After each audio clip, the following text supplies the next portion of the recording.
Hello, what's up mga bossing at idol ko? Good day everyone. Nandito tayo ngayon sa Casimiro Village sa Las Piñas.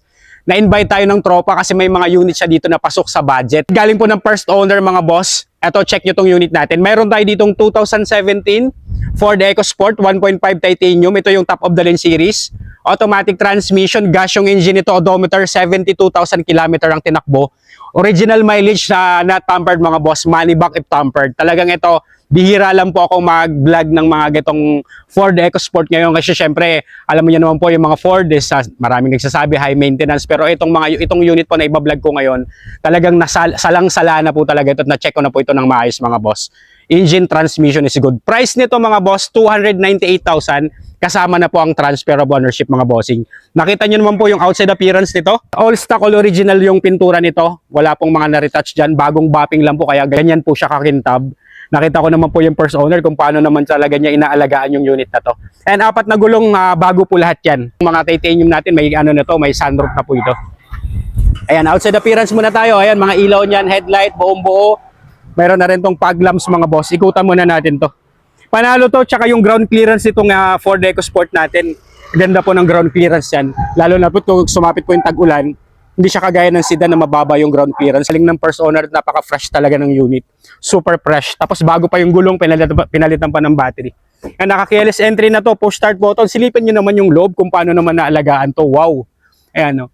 Kaya sa mga natatakot kumuha ng Ford EcoSport, syempre mamimili rin po kayo ng unit po na Ford ang bibilhin nyo kung paano naman po na-maintain. Tsaka ako, kagaya rin sinabi ko sa inyo kanina, namimili rin ako ng Ford na iba-vlog ko. Ang 298,000 pasok sa budget, meron ka ng subcompact crossover type. Ang kinis po nitong unit natin. Zero retouch po itong unit natin. Ang Ford EcoSport natin, yan po yung reserbang gulong nandyan na. And meron lang ditong mga, syempre, hindi maiwasan. Pero at least, wala pong na-retouch dyan. Ang ganda po ng kulay nito. Yan ang nagustuhan ko rin dito, ang ganda ng kulay. 72,000 ng odometer nito. Sidings maayos, mga upuan, wala pong mga naka-premium leather seats po yan. Ayan, stock po na upuan yan, buong buo yung leather nito. Start po natin yung engine. Ayan, one click, one start mga bossing. Ayan, actual mileage na tampered 72,000 mga boss. Shifting naman po nito smooth.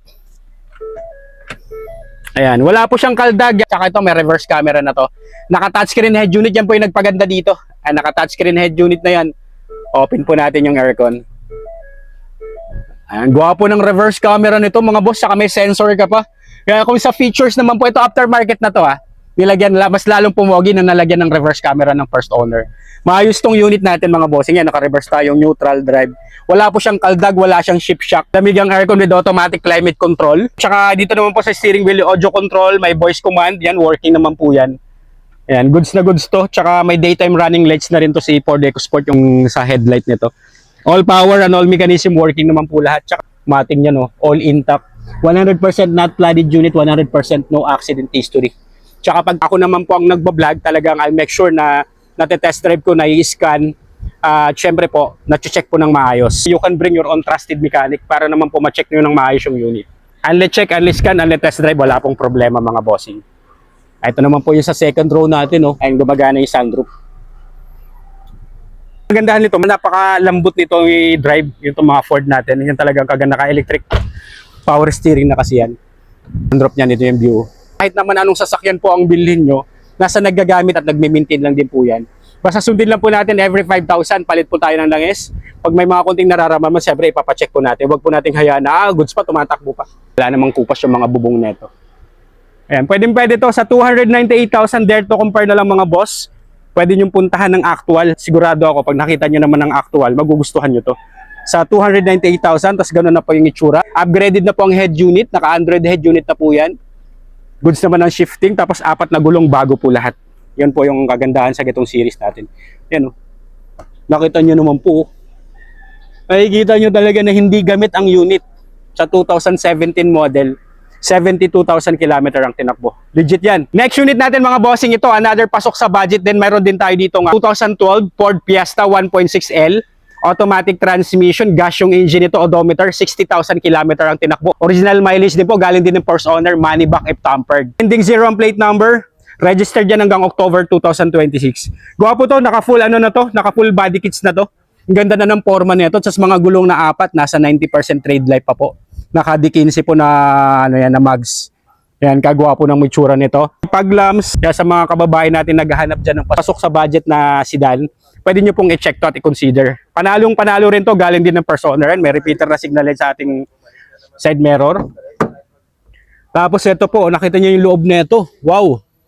Ayan mga bossing, naka-leather seat na po ito. Naka-leather seat cover na to. Ang ganda ng leather seat cover niyan, bagay na bagay sa kulay ng loob natin, ng interior. Ito lang ang in-upgrade sa kanya, yung leather seat cover. Pero kahit alisin nyo na po yan, ayan, inalis ko po actually sa may driver side. Buong buo yung mga upuan niya. Mamaya titingnan nyo po yung sa driver side. Ayan po, buong buo. Wala pong mga lundo, wala siyang mga kulot-kulot o kaya lumubog, wala po. Ayan, pwede to mga boss. For only 228,000, meron ka ng Ford Fiesta. Ayan, alagang-alaga yan na Ford Fiesta. Wala ka na rin gagawin dito, sasakyan mo na lang to. Napaka-smooth din ng umandar ng engine. Shifting maayos. Ayan, mga taillight niyan, bombo rin. Tsaka may reverse parking sensor na rin to. Makinis po itong unit natin. Yun lang yung mga body kits niya. Nakita nyo puting-puti yung mga body kits kasi bagong paint po yung body kits niyan. Pero yung body, nabapping lang po yan. Kaya ganyan siya kakintab. Start po natin yung engine ito. Yan, nakita nyo naman yung interior nito. Yung sa mating. Ayan, maayos talaga tong unit. Bihira na lang ako mag-vlog ng Ford. Talagang namimili na lang ako. Ito, pasok sa budget na Ford. Wala pong problem kasi maintain talaga ito ng may-ari. Ayan, 60,414 to be exact. Money back if tampered din yan. Start yung engine natin. One click, one start din yan. Ayan, open natin yung aircon. Lamig ng aircon nito mga bossing. Kanina nung inikot ko to, talagang ang ganda ng lamig ng aircon nito. Tapos ang shifting nito, nakita nyo naman, wala po siyang kakaldag-kaldag. Reverse, neutral, drive. Wala po siyang shift shock, kaya maayos po ito. Pag ito po yung kukuhanin nyo, wala pong problema. Pwede kayong magdala ng sarili nyong mekaniko. Para naman po ma-check na lang ng maayos, magkaroon kayo ng peace of mind. Lalong-lalo na, siyempre sasabihin nyo, ay Ford yan. Karamihan kasi natatakot bumili ng Ford eh. Pero syempre, depende rin po sa unit at sa naggamit at kung paano naman po talaga na-maintain yung may-ari yung unit. Ito, buong buo yung steering wheel nito. Ayan. Wala pong mga faded, walang kupas to. Yung ano nito. Walang tuklap-tuklap yung ano nito. Buong buo. Buong buo ang stock na steering wheel nito. May sariling parking to sa loob. Ayan mga boss. Ayan, malamig ang aircon with automatic climate control, all power and all mechanism working po lahat. Wala ring pintas to. Tsaka sasakyan mo na lang din to. Ayan, mga bubong yan. Wala pong mga faded dyan. Second row. Ayan, ang ganda lang tingnan nito kasi bagay na bagay yung leather seat cover na nilagay. Tapos ang linis talaga ng ano nito. Sa 2012 model, ang linis ng ano. Talagang pag nakita mo sa 2012 model, nakikita mo yung mga carpet niya, tsaka sidings. Talagang maayos. Used but not abused na maintain ng first owner. Sa mga naghahanap naman dyan ng first car nila na matipid sa gas, sa mga naghahanap dyan ng Wigo na manual, meron din tayo ditong 2021 Toyota Wigo 1.0G.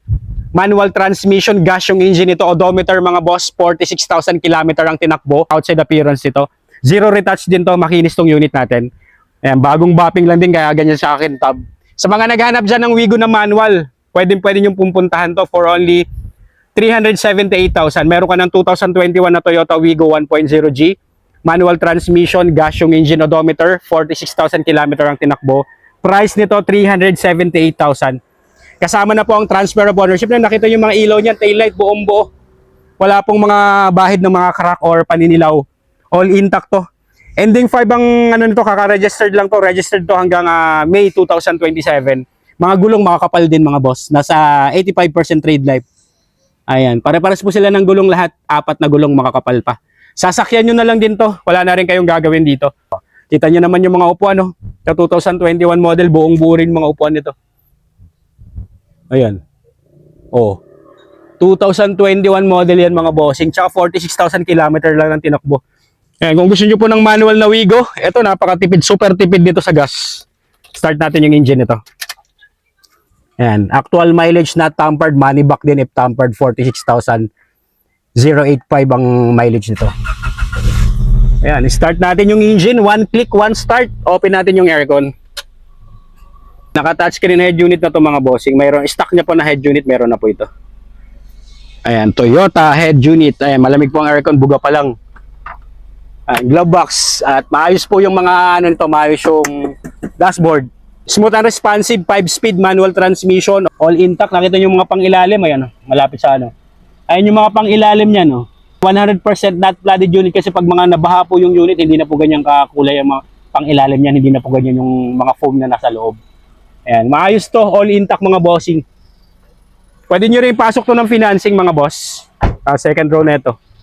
Oh, halos hindi rin po naupuan yung second row na ito. Goods na goods pa to, tsaka Toyota to, wala tayong masabi dito, wala tayong pinta sa mga ganitong Toyota natin. Napakadaling i-maintain, lalo na't manual transmission.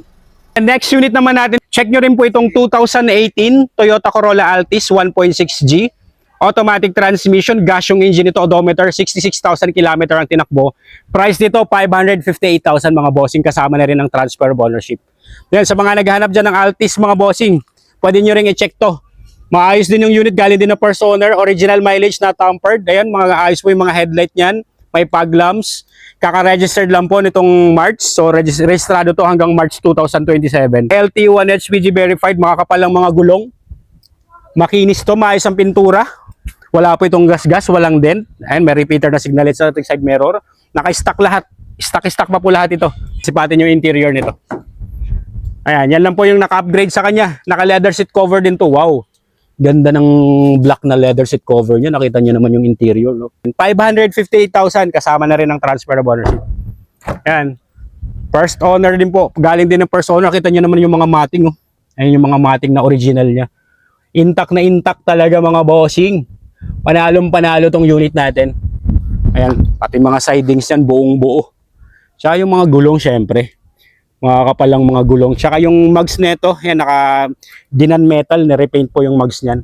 Para mas pinaganda po lalo, mas maganda yung tayo niya, ang angas ng tayo. Isa rin nagustuhan ko dito sa Altis, ang ganda ng suspension. Smooth na smooth talaga ang suspension nito. Ay, yung mga taillight sa likod, naka-LED na yan, ang ganda ng mga taillight niyan. Buong buo mga bossing. Ayan, sigaw-sigaw lang sa mga naghahanap ng Toyota Corolla Altis. 2018 model to. Ayan. Steering wheel naman po, check yung steering wheel nito. Lahat stock pa po ang mga loob nito except lang dito sa ating leather seat cover. And actual mileage na tampered, 66,000, money back if tampered. Galing din ng first owner to. Start natin yung engine. One click, one start din po tayo mga bossing. Ayan, open natin yung aircon para po hindi na po masyadong mahaba po yung vlog ko. Ako na po yung nag-check on my own bago ko po i-vlog. Chine-check at iniiskan ko na po yan para dire-diretso na po yung vlogging ko. Hindi na po yung talagang magano pa. Ayan. Goods na goods ang unit. Tsaka ito nakita nyo naman yung mga carpet. Oh. Andiyan pa lahat. Ayan, shifting naman ito. Shifting is good. Ayan, reverse. Neutral. Wala pong shift shock to. Wala pong kaldag mga boss. Ayan. Goods na goods din po ito. Sa 2018 model, maayos sariwang-sariwa talaga mga boss. Wala pong pintas to. Tsaka yung steering wheel niya stock din. Yan ang karamihan ng problema ng mga Altis. Dashboard tsaka yung steering wheel. Ayan, yan ang karamihan ng nakikita ko dati nung pag nagbablog ako ng Altis, una-una kong tinitingnan yung dashboard, tapos yung steering wheel. Yan ang karamihan kong tinicheck ulit kasi yun talaga ang una-una nila, yan talaga ang sakit nila.